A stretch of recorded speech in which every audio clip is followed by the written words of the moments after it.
현대상선은 저도 종목을 일부 아직도 포트폴리오에 담아두고 귀찮아서 안 팔았던 종목인데 종목을 일부 가지고 있기에 자연스레 과거부터 주가를 쳐다보고는 있었습니다. 과거에 비해 아직은 암담한 수준의 현재 주가를 보여주고 있습니다.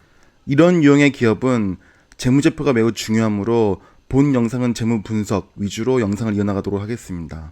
제가 주로 다루는 성장성이 강한 미국 기업들의 재무제표를 볼 때는 손익계산서와 향후 매출과 이익의 성장성 위주로 재무제표를 보는 것이 적합하나 과거 제가 다루었던 아시아나 항공 같은 경우도 그렇고 이번에 다루는 현대상선 같은 유형의 기업은 손익계산서도 물론 당연히 중요하지만 그보다는 더 중요한 것이 재무상태표입니다.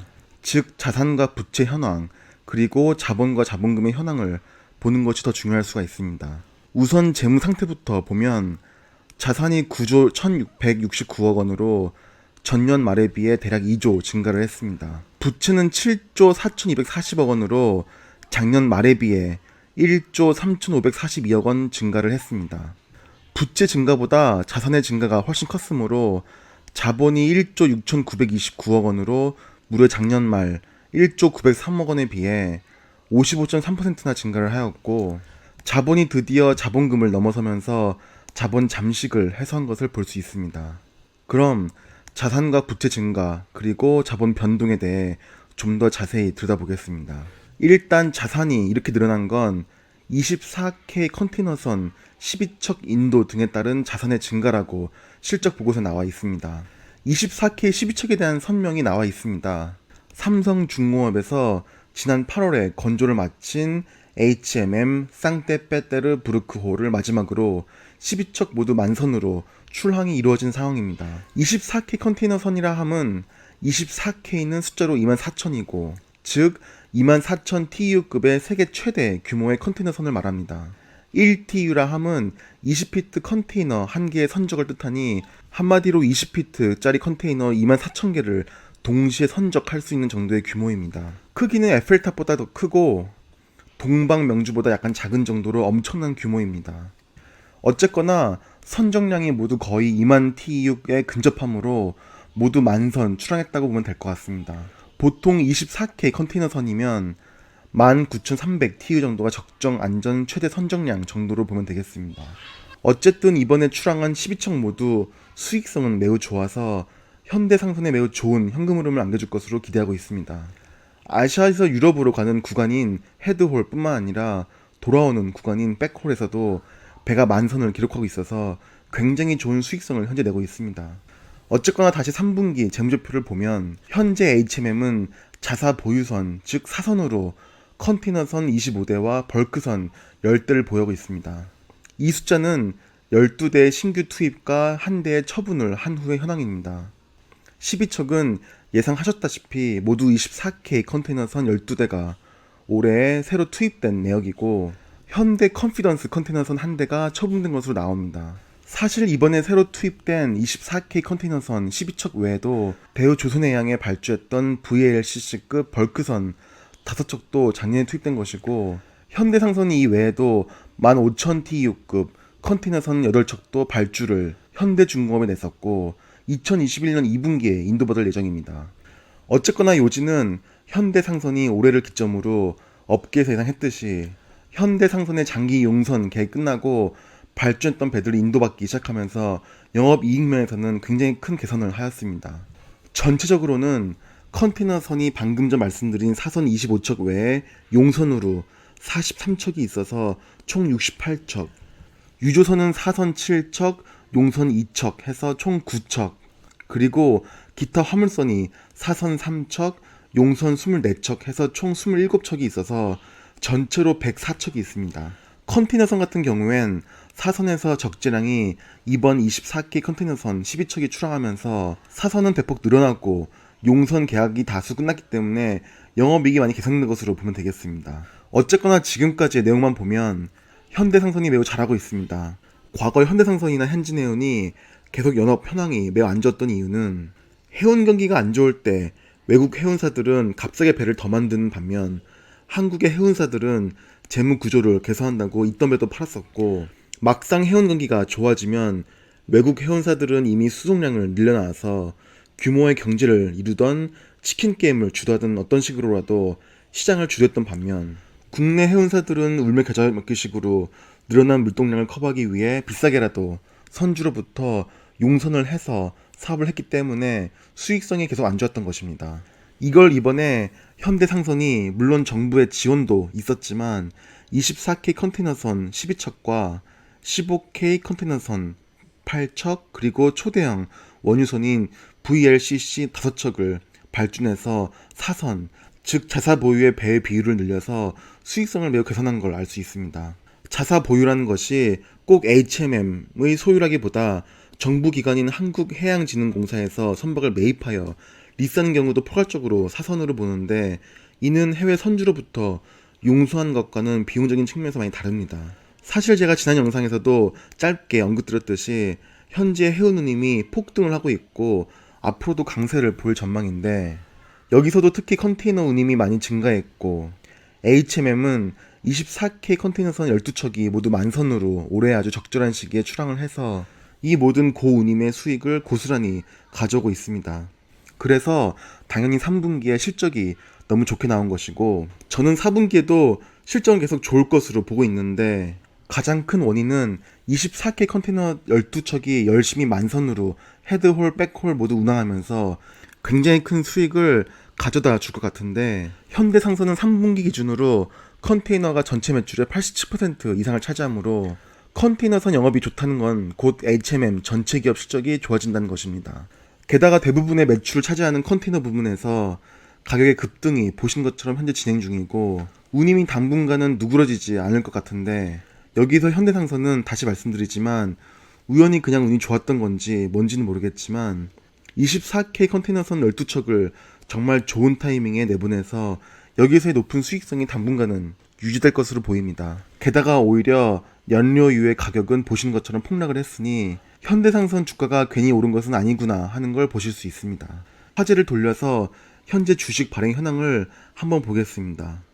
총 20억 주 중에 현재 발행 주식 총수인 3억 2,672만 6,323주와 감자와 상한 주식의 상환 등으로 감소한 주식 2억 4,592만 8,027주를 제외하면 총 발행 가능한 주식 수는 14억 2,734만 5,650주가 나옵니다.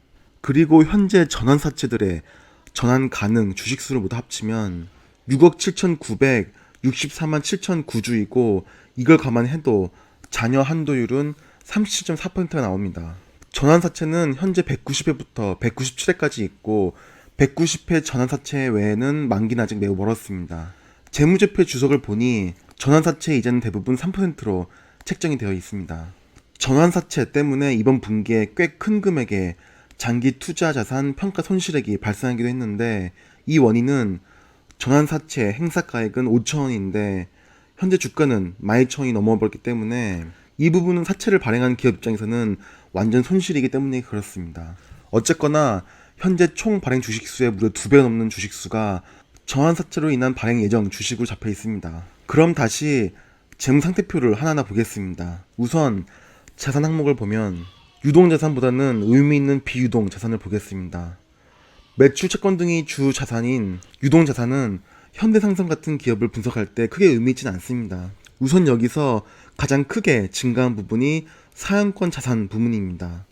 앞서 말씀드린 24K 컨테이너선 12척이나 15K급 컨테이너선 8척 그리고 VLCC 5척 발주 관련하여서 HMM이 독단적인 자금으로 배를 직접 발주하는 것이 불가능하므로 해양수산부 즉 정부 차원에서 해운 재건 5개년 계획의 일환으로 HMM에게 지원을 해준 개념인데 이 형태가 한국해양진흥공사 또는 정부 산하에 향후 생길 수도 있는 리스 전문 선주회사가 발주를 내고 HMM에 리스를 해주는 개념이기 때문에 이와 관련되어서 HMM은 최근 20척의 컨테이너선과 5척의 VLCC를 리스 부채로 잡아야 하고 리스 부채로 잡히는 만큼 사양권 자산으로 잡아줘야 합니다. 25척을 모두 리스 부채로 잡는지는 제가 숫자를 하나하나 들여다보진 않았기 때문에 상세한 내용은 틀릴 수도 있으나 일반적으로 이렇게 큰 틀에서 이해하시면 될 것 같습니다. 리스와 연관된 사용권 자산 부분을 보면 평균 리스 기간은 5년이라고 하고 이 사양권 자산 4조 3,404억 원에 대해 이와 관련된 부채 부분을 좀 들여다보겠습니다. 사양권 자산과 관련된 부채는 방금 전 말씀드린 대로 리스 부채로 부채 항목에서 보면 비유동 금융 리스 부채로 4조가 잡혀있는 걸 볼 수 있습니다. 리스 부채 상승 내역을 보면 지금 보시는 바와 같습니다. 사실 리스 계약들의 상승 내역을 좀 들여다보고 싶었는데 재무제표에 이에 대해서는 공시된 내역이 없어서 알아볼 수는 없었습니다. 어쨌거나 최근에 리스 부채가 늘어난 점은 대한민국 정부의 해양수산부의 금융지원으로 인해 발주나간 배들에 대한 리스 부채이므로 제 의견으로는 건강한 부채라고 보면 될 것 같습니다. 어쨌거나 해양수산부가 리스해준 목적 자체가 HM의 재건을 위한 것이기 때문입니다. 암튼 이번 분기에 단기 순이익 측면에서 흑자 전환을 하면서 이번에 몇 년 만에 직접 자본시장에서 전환사채 발행도 하였습니다. 표면 이율은 1%이지만 실제로 3% 연이자 확정으로 3개월 복리를 적용하고 전환 가액이 12,850원인데 제 개인 의견으로는 주가가 지금보다는 당분간은 좀 더 갈 것이라고 보고 있으므로 CB, 즉 전환사채를 가격이 오르면 미리 팔거나 주식으로 전환하는 방향으로 대응하면 될 것이고 일반 은행 예금보다는 훨씬 괜찮은 투자 상품으로 보면 되겠습니다. 상식적으로 한진해운처럼 HM을 또 날려버리기에는 기간 산업으로서 정부가 절대적으로 HM을 보호할 것이고 어쨌거나 HM은 당분간 자생적으로 흑자를 내고 사업을 정상적으로 경영할 것으로 보여서 향후 재무적으로 HM이 위험해질 요소는 없어 보입니다. 다만 여기서 유의해야 할 점은 향후 몇 분기 수준의 단기적인 측면에서 사업 전망이 좋아 보이고 HM이 이번에 확보한 20척의 개의 컨테이너선 운항으로 인한 수익성 개선 그리고 디얼라이언스 가입으로 인한 효율적인 비용 지출 및 그에 따른 수익성 개선으로 인한 것이고 앞으로 중장기적으로 봤을 때 현재 단기적인 컨테이너 운임 상승이 지속될 것은 아니고 HM의 주가가 극적으로 여기서 몇 배 더 성장하거나 하기는 힘들 것 같습니다. 해운업을 거시적으로 전망한 자료를 보면 물동량이 절대적으로 코로나 이전보다 늘어날 것으로는 보지 않고 있기 때문입니다. 2021년 초부터는 수요의 하방 압력이 커져서 컨테이너 수요가 감소하여 요율이 감소할 것이라는 전망도 있습니다. 그럼 이번엔 한번 부채 비율을 들여다보겠습니다. 부채 비율은 438.5%로 작년 556.7%에 비해 많이 개선되었습니다. 이는 결국 영상 초반에 말씀드렸던 내용 같은데 늘어난 부채보다 늘어난 자산이 많기 때문에 자연스럽게 늘어난 자본 증가, 즉 55.3%의 자본이 증가한 것에 비해 부채는 22.3% 증가했으므로 당연히 부채 비율은 떨어진 것입니다. 자산이 증가한 부분에 있어서 비유동 자산의 사용권 자산의 증가는 어차피 장기 리스 부채 증가한 만큼 증가한 것이라 이 부분이 부채 비율 개선에 도움을 준 것은 아니고 유동 자산에서 매출 채권 및 기타 유동 채권 항목이 증가해서 부채보다 자산의 증가가 커진 것으로 보면 되겠습니다. 이 항목을 조금 더 자세히 들여다보면 계약 자산 항목이 꽤 크게 늘어난 것을 볼 수 있고 회계적으로 들어가면 매출 채권과 계약 자산을 구분하는 것이 맞긴 한데 그냥 쉽게 생각하면 매출 채권과 비슷한 유형의 항목으로 보시면 됩니다. 한마디로 고객에서부터 받을 돈이고 결국 HMM 장사가 잘 되어서 고객으로부터 받을 돈이 많아져서 자산이 늘어났고 그래서 부채 비율이 줄어들었구나 정도로 생각하시면 될 것 같습니다. 손익 계산 부분을 간단히 보면 단기 순이익 기준으로 3분기에 드디어 흑자 전환한 걸 보실 수 있습니다. 재무 비율을 좀 보면 매출 원가율이 일단 개선되었습니다. 비율로 보면 실질적인 운영 비용인 항화물비는 53%의 일정 수준을 유지하고 있고 연료비는 당연히 국제 유가의 하락으로 12.6%에서 10.1%의 비중으로 줄어들었는데 일단 HM이 잘한 부분은 앞서 몇 번 이미 언급을 드렸듯이 디얼라이언스 공동 운항으로 인한 효율적 비용 지출 및 24K 컨테이너선 12척 투입으로 인해 단위당 항화물비가 무려 전년 동기 대비 9.9% 절감이 되었고 연료비에서 27.8% 감소된 점이 매출 원가율 감소의 큰 원인이겠습니다. 다 일맥상통하는 얘기긴 한데 매출 원가율이 개선되니 당연히 영업이익률도 개선이 되어서 올해 9개월 누적으로 영업이익률은 플러스 9.4%를 기록했습니다. HM이라는 기업이 제가 이번에 처음 다뤄보는 해운기업이기 때문에 실적 보고서, 분기 재무제표, 2019년 연간보고서, 한국 신용평가 자료 등 많은 자료들을 참조하고 그 외에 다양한 언론 뉴스들도 참조를 했습니다. 처음 다뤄보는 업종이라 상당히 많은 자료들을 참조하느라 내용이 좀 두서없는 것 같아서 요약을 좀 해보겠습니다. 우선 재무 안정성 측면에서 보면 이번에 자본 잠식이 해소가 되었고 부채 비율이 감소한 것은 일시적인 컨테이너 운임의 급상승으로 인한 단기 이벤트일지는 몰라도 어쨌거나 H&M 자체는 안정적인 기업으로 보입니다. 또한 정부가 한진해운이 날아가고 나서 자각을 했는지 H&M에 대해서는 전폭적인 지원을 유동성 공급으로 해왔습니다. 3조 원의 금액을 전환사채 발행 형태로 H&M에 지원을 했고 이번에 H&M의 수익성이 좋아진 직접적인 원인인 24K 컨테이너선 12척 운항 역시 정부의 지원 덕분에 가능한 이벤트였습니다. 이런 걸 봤을 때 앞으로 해운업에 불황이 올지도 모르지만 그런 최악의 상황에서도 정부가 어느 정도 지원을 해줄 겁니다. 어쨌거나 정부는 선박 금융 분야에 있어서 국가 기관 산업으로 앞으로 필요할 경우 지원은 항상 할 것으로 보입니다. 수익성 같은 경우엔 당장의 컨테이너 운임이 다소 정상적인 수준의 운임은 아니므로 내년에 다시 내려가서 수익성은 당장 2020년 3, 4분기보다는 나빠지겠지만 어찌되었건 구조적으로 보면 수익성이 안 좋은 장기 용선 비율은 계속 줄어들 것으로 보이고 필요하면 정부의 지원으로 또는 이번 12월 초에 있었던 시비 발행 등의 자력으로의 자본 조달 등을 통해서 지속적으로 사선 비율, 즉 자사 보유배의 비중을 높일 것으로 보입니다. 사선이 높아지면 이 역시 비용이고 리스크이긴 하지만 어쨌거나 H&M이 컨테이너 선사로서 세계 랭킹 8위이기 때문에 아직 갈 길은 멀기 때문에 신규 선박에 대한 지속적인 투자는 H&M이 되었던 정부 산하 지주회사를 통해 투자를 하든 어쨌거나 지속적으로 이루어질 것이고 이에 따른 수익성은 좋아질 것입니다. 양대 해운 동맹인 2M 오션에 맞서기 위해 제3의 해운 동맹으로 세계 3대 해운 동맹인 디 얼라이언스에 독일의 해운회사인 하파그로이드, 일본 원, 대만 양밍 해운이 가입되어 있는데 2020년 4월 1일에는 H&M도 정식으로 가입을 해서 이번 24K 대형 컨테이너선을 디 얼라이언스에 활용하고 있는데 얼라이언스끼리 공동 운항을 함으로써 노선의 최적화 그리고 선정률을 높임으로써 비용의 효율성을 높이는 것이 가능한 점 역시 수익성 개선에 큰 역할을 합니다. 또한 이미 몇 번 언급한 뻔한 얘기이지만 24K와 15K 컨테이너선 20대가 추가되어 투입됨으로써 규모의 경제로 인한 항화물비 단가의 감소 역시 H&M이 장기적으로 수익성이 좋아진 또 하나의 요소입니다. 지배구조를 마지막으로 언급드리자면 현대그룹이 H&M에 보유한 지분은 3.65%입니다. 이는 2016년 대주주 지분을 7대1로 차등 감자하면서 현대그룹의 지분이 대폭 감소하였는데 이는 경영진의 무능이 가장 큰 원인이었으며 장기 용선 계약을 남발하면서 고비용 구조로 글로벌 해운업 경쟁에서 실패했기 때문이었습니다. 그로 인해 자연스럽게 H&M은 준정부 소유의 기업이 되었습니다.